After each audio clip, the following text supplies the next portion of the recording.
Hello everybody. Thank you for joining us and for coming. The University of Manitoba campuses are located on original lands of Anishinaabe, Cree, Ojibwe, Dakota, and Dene peoples, and on the homeland of the Métis Nation. We respect the treaties that were made on these territories. We acknowledge the harms and mistakes of the past, and we dedicate ourselves to move forward in partnership with Indigenous communities in a spirit of reconciliation and collaboration. About the emerging Alumni Lectureship Fund. The Faculty of Architecture at the University of Manitoba has created a fund to assist in launching an emerging alumni lectureship series. The lectureship series assists the faculty in inviting its alumni who have graduated within the past 10 years to participate in and enrich the Faculty of Architecture Cultural Events portfolio. About Kevin. Kevin Handkamer graduated from our program in 2016. I know that he regularly receives requests from students and many colleagues normally from our faculty, including myself, when we look for data, information and input regarding the land we inhabit for educational purposes. The reason why Kevin is on high demand: he started working with the campus planning office in 2013. He's a campus planner at the University of Manitoba, and in this position, Kevin is part of a long-range planning team that develops the frameworks for buildings and landscape development, transportation systems, and forestry management at the U of M campuses. Kevin grew up with his family in Winnipeg's North End, an area rich with cultural diversity and history. His favorite view on the city is looking northwest on the Salter Street Bridge towards the Arlington Street Trestle Bridge, which captures the city's industrial past underneath the prairie sky. So it's our pleasure to have Kevin here today, and I like to believe that he will share a few more most wanted views about the future of the campus's land and landscapes. So welcome, Kevin. So it's great to be back in this room, speaking to you all about the work that I've been involved with in the campus planning office. Although it's a bit funny to say great to be back, as it seems as though I've never left. Family and friends often joke that if you stick around the university long enough, they're obligated to give you a job. I attended the environmental design program before completing a graduate degree within the Department of Landscape Architecture. After a stint with a design firm in Alberta, I returned to the university and have been employed with the campus planning office for the past 9 years. I have a bit of a tendency to be long-winded at times, so I'll try my best to keep on track. But I'm happy to be here to provide a brief overview of the work that we're doing within the campus planning office in collaboration with campus, community, and Indigenous stakeholders. So a bit about who we are in the campus planning office. The vision of the office is that we work to meet the current and future needs of the university's built environment through collaborative planning and analysis processes that engage campus and community stakeholders. We guide physical development and manage space resources through campus planning and space planning. The space planning side of our office manages space assets to ensure efficient and optimal space use, improve functionality and maximize utilization, and minimize new spaces, saving energy, maintenance, and operational needs through space optimization projects focused on interior spaces. I'm involved with the campus planning side of our office, where we administer development of long-range master plans and supporting strategies that guide exterior physical development. These plans include massing of built form, landscape, transportation systems. We oversee the plan implementation to realize the vision and principles for each plan. The Campus Planning Office and the Faculty of Architecture have a long-standing relationship that has helped to guide campus development for much of its history. The first buildings of the Manitoba Agricultural College began to pop up starting in 1911. In 1913, the Olmsted brothers had prepared a plan for the Manitoba Agricultural College that focused development towards the Red River. The master plans that followed were either created by or with the assistance from members of this faculty. Arthur Stoughton, who was a founding member of the Faculty of Architecture, prepared a plan for the campus sometime prior to 1930, building upon the neoclassical style of early campus development. This was a time where the university was looking to expand beyond its agrarian roots as a purely agricultural college to establish itself as the primary research institution within Manitoba. Subsequent plans were produced in the decades that followed and were implemented to varying degrees. Without a campus planning office, for a period beginning in the 1970s, broad planning efforts were directed by the university's general space planning policy, which contains a brief section on physical development. The campus planning office was once again established in 2011 to guide physical development and support a new master planning initiative that followed the 2001 networked community plan document prepared by members of this faculty. And though there are many differences depending upon the era in which these plans were created, there are many threads of commonality that run throughout these development frameworks.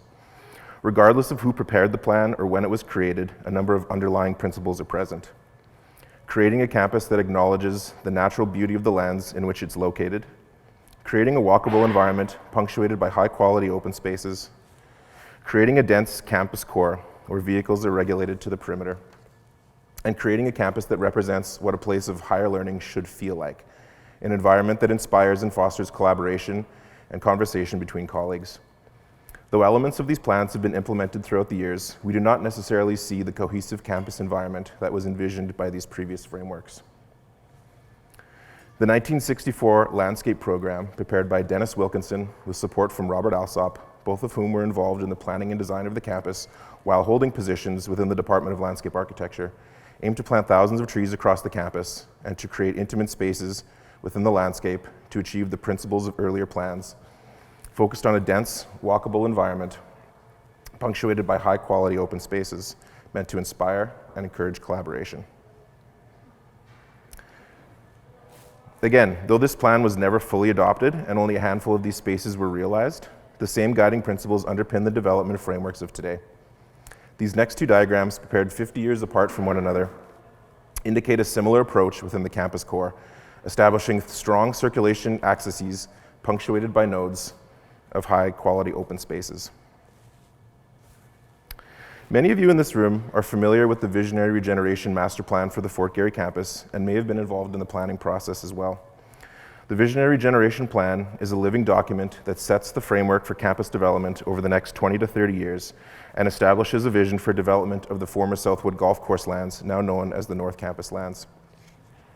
Alongside the Visionary Regeneration Plan are the Indigenous planning and design principles that were created to permeate all facets of future campus planning and design. The various components of campus planning and design are not isolated entities, but interdependent and interconnected. Effective planning must recognize that all components of a place, land, water, transportation networks, building, infrastructure, open spaces, and the people that inhabit it are linked in complex ways. Each one affects the other, and they must be viewed holistically. What I'm wanting to discuss today is not necessarily the Visionary Regeneration Plan, but how the principles that exist within this plan and the plans before it can become realized over time. The campus plan is a flexible, high-level framework that guides building development and transportation systems and provides broad recommendations for campus open spaces. However, in order to implement the vision of this plan, more detailed strategies are required. Implementation of this plan is realized through the creation of processes and procedures that are embedded into our capital projects process, such as plan reviews, embedding Indigenous planning and design principles into requests for proposal documents and procurement processes, as well as through the creation of subplans and strategies that get to a finer level of detail. These detailed subplans also present a great opportunity to integrate more focused feedback into the design of our campus environment through engagement with stakeholder groups. Since the approval of Visionary Regeneration, we have worked with the facilities units and other stakeholders to create, amongst other things, a pedestrian and cycle strategy that guides active transportation development on campus, a campus wayfinding strategy, strategies related to forestry management and biodiversity, as well as a transportation plan that is currently underway to study the feasibility and create a roadmap for major changes to the campus transit and circulation network, such as bringing transit into the heart of campus through the development of the Sydney Smith corridor and exploring the removal of cars from Chancellor Circle. The pedestrian and cycle strategy is an example where high-level recommendations from within the campus master plan are translated into a detailed framework for implementing principles related to connectivity and support for active modes of transportation. The Kings Drive Gateway Enhancement project that is currently underway as well takes recommendations from the pedestrian and cycling strategy paired with cycle and pedestrian count data to create a design solution that transforms the busiest entrance into campus by creating a safer and more welcoming environment that prioritizes pedestrian and cycle movements while creating a stronger sense of place.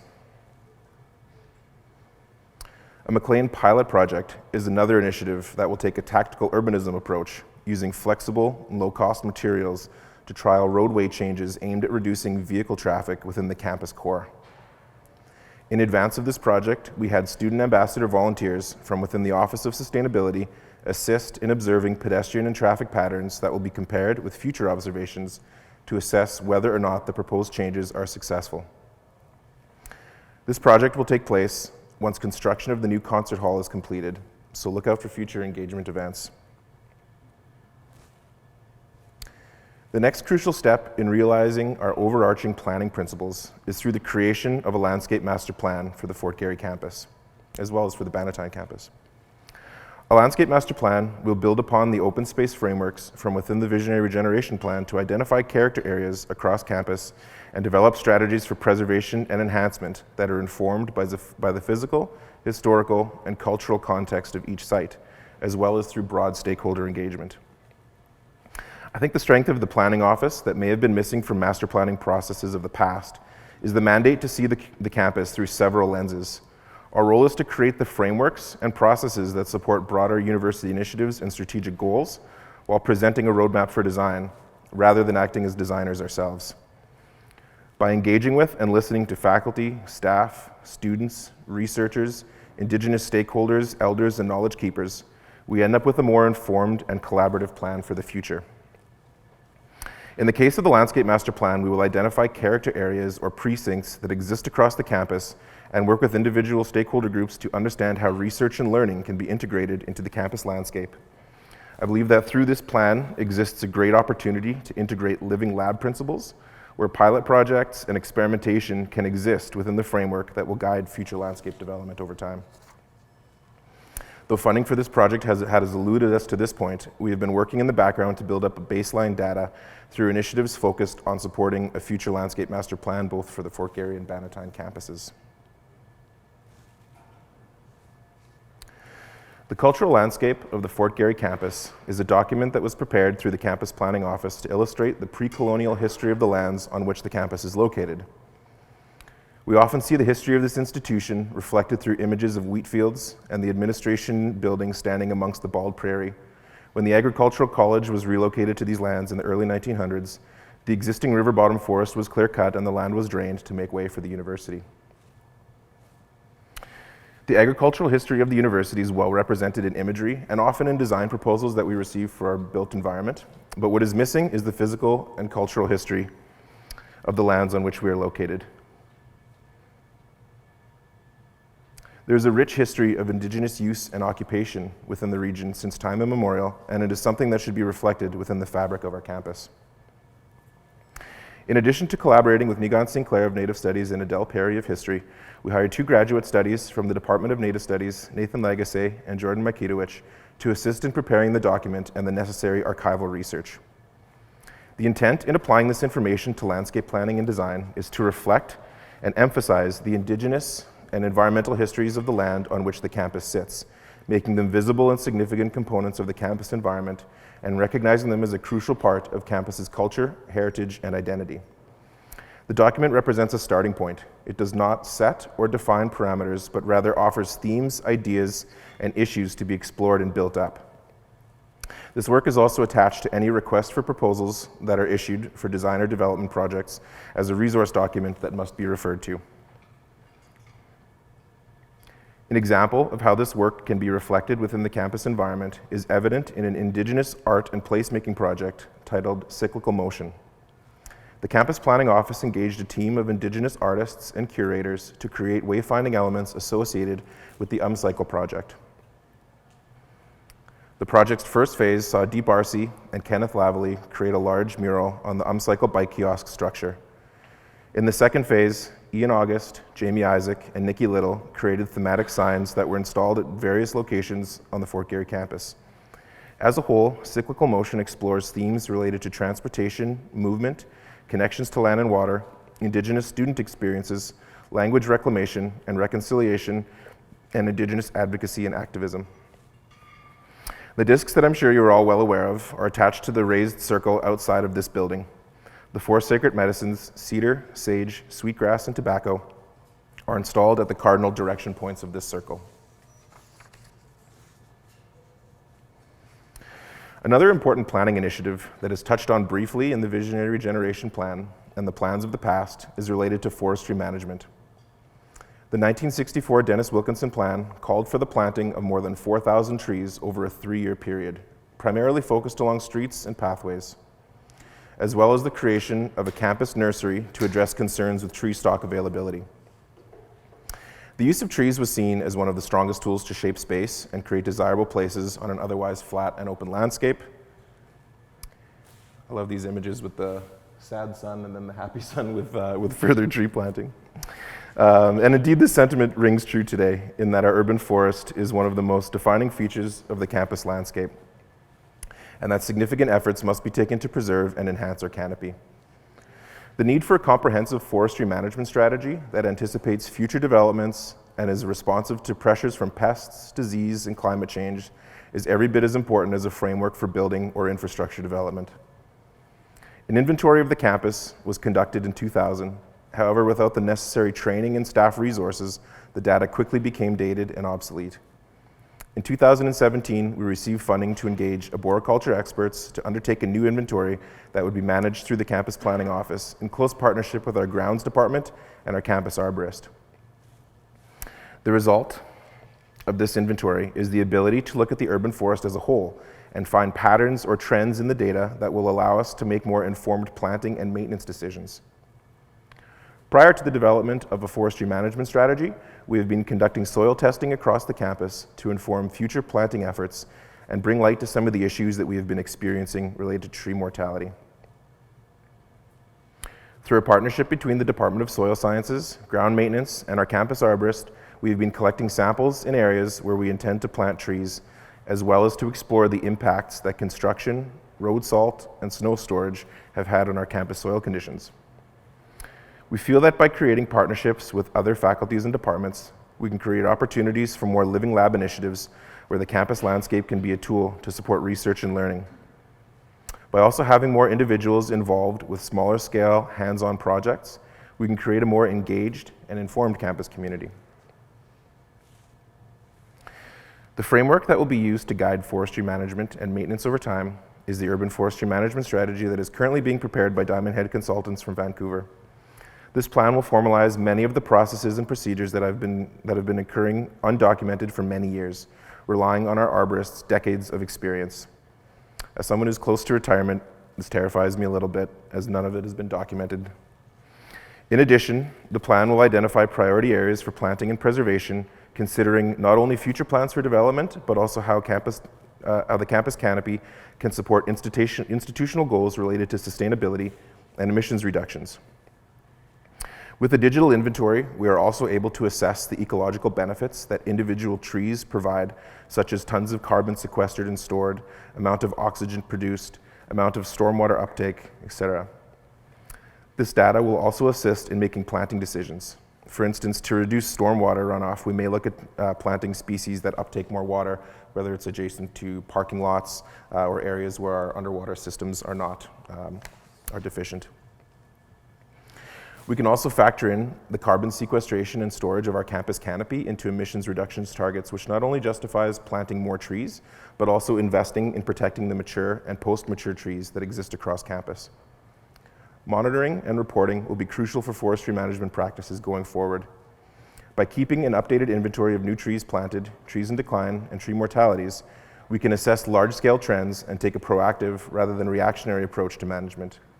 In addition, monitoring and reporting on specific maintenance or planning strategies, such as tree injections, fertilizer applications, or the use of soil cells, will help in providing justifications for costs associated with these procedures that have worked. An example of this is Dutch elm disease injections. Though the injections are costly, there has been a 100% success rate in that no injected elm trees have succumbed to DED. Lastly, I'll briefly go over an exterior inventory project for the Fort Garry campus, where elements of the campus landscape are categorized based on their current function or future use. This work was also partially inspired by the landscape planning efforts at the University of Texas at Austin, where landscape enhancement projects are informed by how each space currently functions or is intended to function through design solutions. I had the opportunity to speak with Frederick Steiner when he was here a few years ago, and though the budgets between the University of Texas and our public institution might vary slightly, the underlying principles are very much the same. The intent behind the exterior inventory is to group landscape elements into categories based upon their function. So for instance, courtyards, roadways, planting beds, pathways, etc. While the physical characteristics of each space are attached as attribute information. So pathway materials, snow clearing zones, presence of lighting or electrical, the types of plantings that are within planting beds. This first example illustrates the pop-up that is generated when you click on the quad. Certain attribute information appears, such as its name, whether lighting, irrigation, electrical, and water sources are present, as well as the year the space was designed and who the designers were. This next example shows the classification of Curry Place as a pedestrian mall, composed of unit pavers that are at least 3.5 meters in width. The last example indicates that Curry Place Mall would be considered a campus green, designed by Scatliff Miller Murray in 2005. The exterior inventory has become a useful tool to centralize information in an easily accessible interactive map that can be used for reporting purposes, to support research, to track sustainability initiatives and land use changes, and to inform a future landscape development framework. By creating a set of typologies that group different elements of the landscape into categories based on function, we are able to take a step towards a more cohesive campus environment that clearly indicates our intent behind each space. As I mentioned earlier within this presentation, our role within the planning office is to set the framework for future design in a way that is collaborative and informed by the many stakeholders that exist within our campus community, as well as by the strategic priorities of the university. By clearly indicating what it is we want to achieve through our detailed development frameworks and what we value as an institution, only then are we able to realize the principles and vision for a vibrant campus environment that reflects the physical and cultural history of the lands on which we are located. Thank you.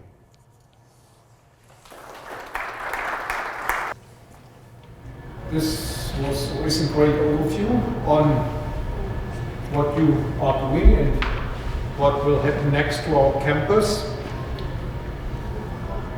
I think it's a great chance maybe to do a little survey. What would you like to see on campus? What's important, in your mind for the future generations of students, and teachers, and people in plants using this land here for educational purposes? Maybe that's a unique opportunity to share your desires. Any ideas or questions for Kevin?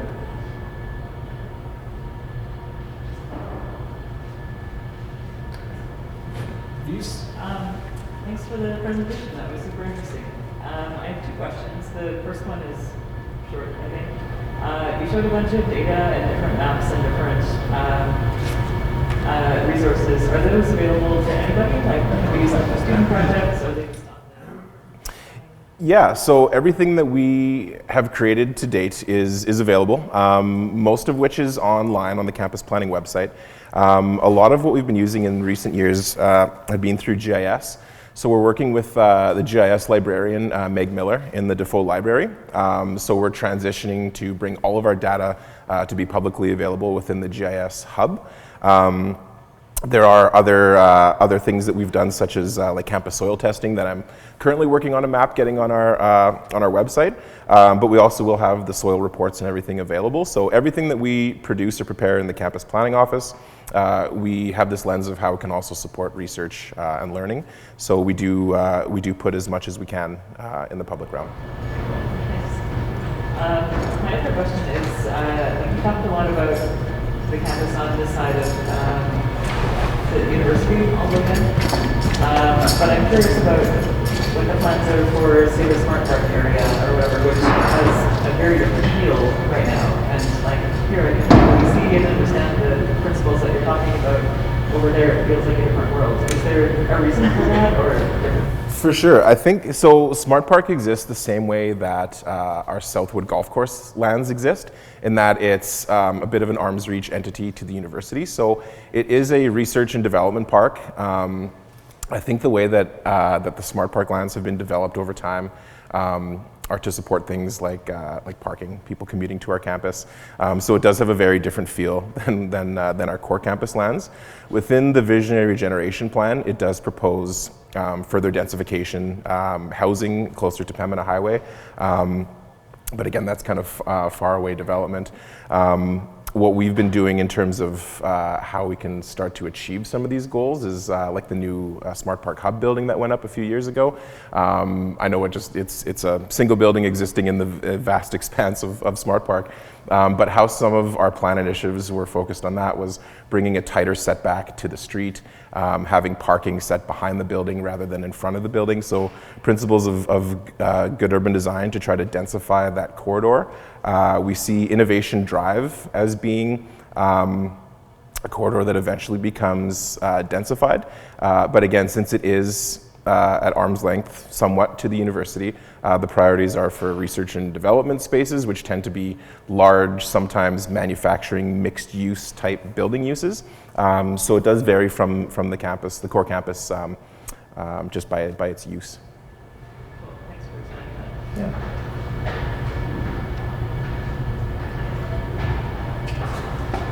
We have a question. You were referencing Austin, Texas campus. Once I was there, it was early spring, and it was fantastic. It's due to climate, I have to admit. But you know, it was such a lively place. Students and people were outside all the time. And I think it's a bit due to the design of the campus. I know your work, you have to work with various, many stakeholders. And there might be sometimes conflicting interests. And then you have to mediate and manage these interests. Let's say, if you would be allowed to think and to propose something very radically, what would you do? For instance, I just think I was still complaining a bit about our Darfur road. You know, I think this would have been a chance to actually initiate and designing to realize a more radical change, and I think it's a bit of a missed opportunity. It's the same profile, the same thing, and I know from city planning, David Van Vliet was very active, but obviously people are not open yet for more radical changes. What do you think? Yeah, I agree. I think one of the priorities and kind of longer game priorities that we have in the planning office is how we can remove vehicles from the campus core, particularly around the administration building, Chancellor Circle, and the end lot. That's something that we received obviously lots of pushback from because you know, the nature of the folks that park their vehicles in there are the ones that are signing our paychecks, so it's a little bit tough for that. But I think the way that we can start to achieve these goals over time is, for instance, our transportation study that's beginning actually next week, where we start to look at some of these big moves that we have in our master plans and start to actually look at the feasibility of these and then do studies with them. So removing vehicles from the end lot, Chancellor Circle, would be one of my primary priorities, and create a more you know, pedestrian plaza, Woonerf style area that just supports the circulation of pedestrians across the campus. So that would be one of my big moves, and again, Defoe Road as well too. So reducing the traffic within campus is something that's a big priority. the McLean pilot project that we talked about before, when we were doing traffic counts and observations, we noticed that a lot of vehicles were coming from the south of campus, using McLean as a bit of a shortcut to get around University Center and Administration Building, and then come back out, usually with just 2 people, so parents dropping off their children at school, which I think we start to set different strategies and priorities for how we can address that. So with the pilot project, we would block northbound traffic so that it would be southbound only, so that you couldn't get into the core campus that way, and then start to set up these pick-up and drop-off areas around the campus core. So I think just looking at strategies of how we can start to chip away at this to create and support a larger vision is kind of the steps that we're taking. But yeah, I would have to say my #1 priority for something that would be transformative on campus would be removing vehicles from within the core. Yeah. Hi, Kevin, it's Honor. Yeah. Nice to see you in person. I had a question about the placemaking project. Yeah. One of those rondels is missing, right? Yes, there's a few that are missing. They're on my desk right now. Are they your desk? They are, yeah. Because my next question was, were they stolen or were they damaged? And then is it the planning officer's responsibility to replace, or that was my question? Yeah, so that's something that that's been a bit of a challenge. So with that project, the art was intended as a bit of more of an installation, so temporary, but not really temporary. We've had an issue with the signs falling off from their bases on the boulders. So I've been kind of going around campus and seeing the ones that are loose or the ones that are sitting on the ground, taking them back to our office.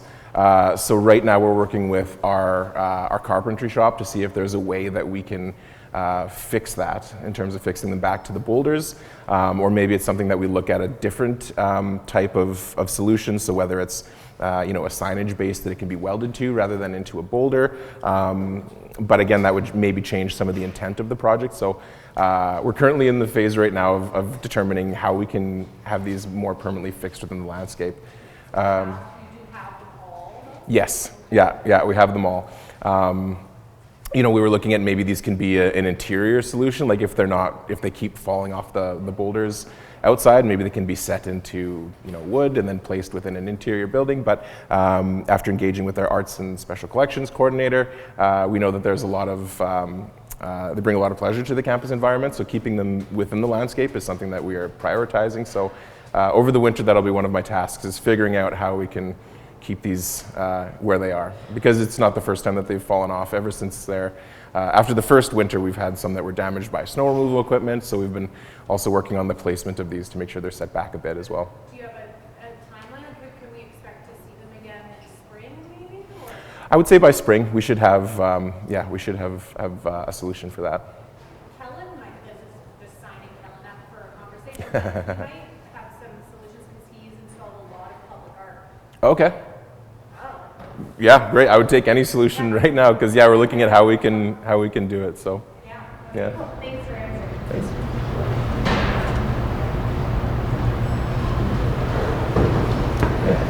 Looking at this picture, it's amazing how much of the perimeter of the campus is on the river.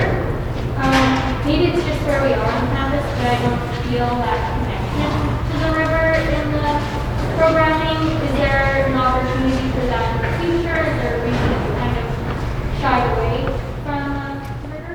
Yeah, I think definitely there's opportunities in the future. Something that we're also working on right now is how we can develop a perimeter pathway around the river. It's actually funny, doing some of the background research for this and other planning initiatives, found from 1964 as well, a proposal to do the same thing, have a pathway around the river. And all it required at that point was fencing, which is still kind of what we're waiting on today. Because of the Pointlands research fields, it is a biosecure area or facility.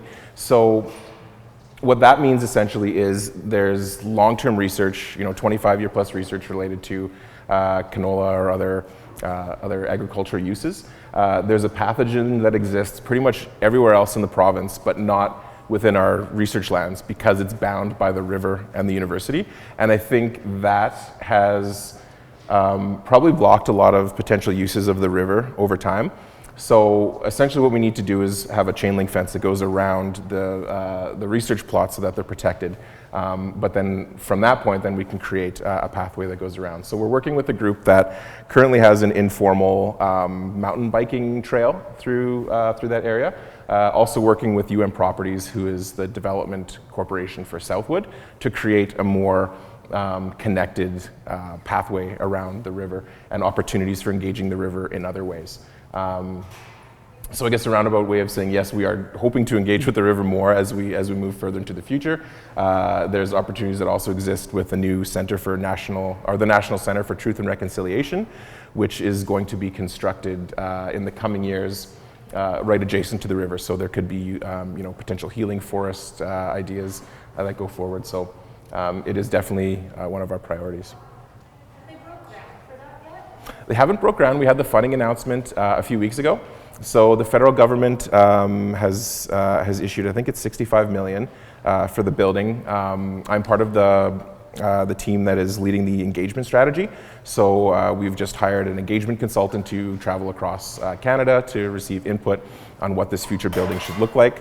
And then at the same time, we'll be issuing an RFP probably within the next year or so to have a design consultant on board for the beginning of the building. So I would say probably we're maybe 4 years away, 5 years away from breaking ground.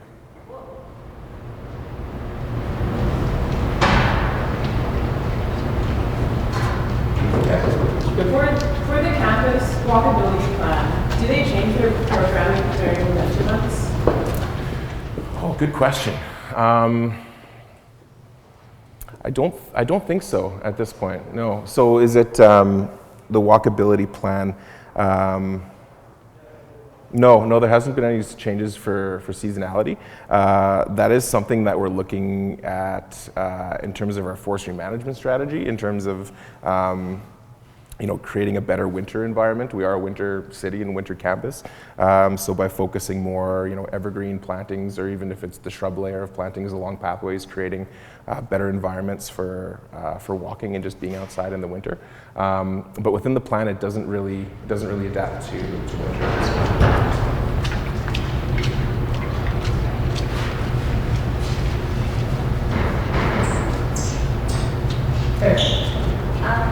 Really great presentation, thank you. The Pointlands area where there's only agriculture, maybe it's just the time when we walked through there as a studio, but it didn't feel super used. And then towards the end, there's going to be structures that are falling down, felt like people didn't really know what was there on campus kind of thing. Is there a plan for that area, or is it strictly agricultural and they actually do stuff? So the actual plots themselves, which you can kind of see, I don't have a scrolling thing here. Oh, there we go. Kind of bound by this road here. Everything in here is used. A lot of what they do sometimes is seed production. So they'll rotate year to year. So there could be some plots that are not planted for a few years. There's other areas on campus where they do that same types of strategies. So everything bound within that road is used.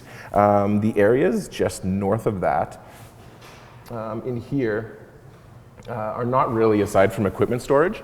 So something that we looked at doing is, in support of our climate action plan, is maybe we can start to densify and repair the riparian corridor, the river bottom forest that exists in that area, and potentially use it as an opportunity for carbon sequestration or carbon bank, those types of things. So that's one initiative that we're looking at is maybe further planting in that area. But again, also kind of the pathway network is what we're looking to create there. So by having, there's a new pathway, or new-ish pathway, along the perimeter road, Saunderson. But we would like to pick up so that you're able to go all the way around the Pointlands at some point. There is a lot of bank stability, riverbank stability issues on this section of the river. We've done a little bit within the campus core, but even like the plant science buildings in that area are at risk of sloping or falling into the river because the bank is in such bad shape. Riverbank stabilization is very expensive, but at the same time, as we're doing it, replanting with native species as part of our native revegetation strategy. So there's a few things that we're looking at within the Pointlands, or on the peripheries of the Pointlands, as related to ecology, and then as well as multi-use pathway. But in terms of the research plots themselves, nothing really. I know in our plan we've had, potentials for, community agriculture or pathways going through those lands. Unfortunately, it does create a risk to those research plots, which are really like labs, containment labs. Going into those lands, you have to wash your boots or wash the tires on trucks that are driving in there to prevent spread of pathogens. So the Faculty of Agriculture is pretty protective of specifically the research plots. There's ways to do it. It just really requires funding for a lot of fencing, which is kind of hard to get through when we have areas that are deficient for deficient maintenance to spend $500,000 on fencing.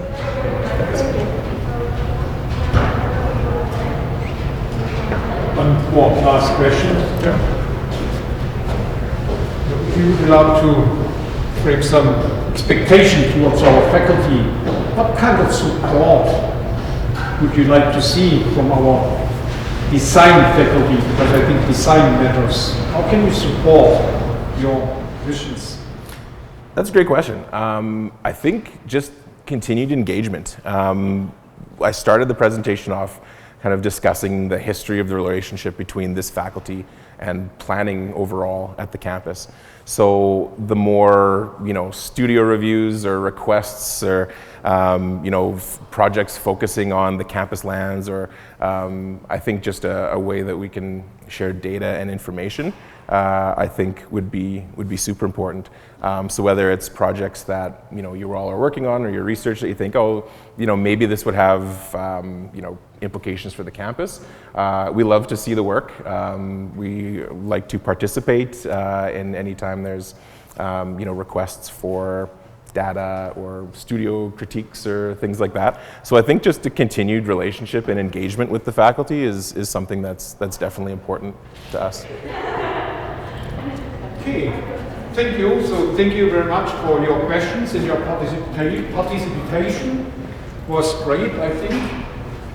Yeah, close the presentation. Thank you so much, Kevin. And it's so important to see landscape architects being involved in these planning and design issues. Let's say for upcoming landscape architects, city planners, it's not just the offices. We need more people in those positions, to maybe create, sometimes I would say, more radical visions. Thank you, Kevin. Thanks a lot. Thank you.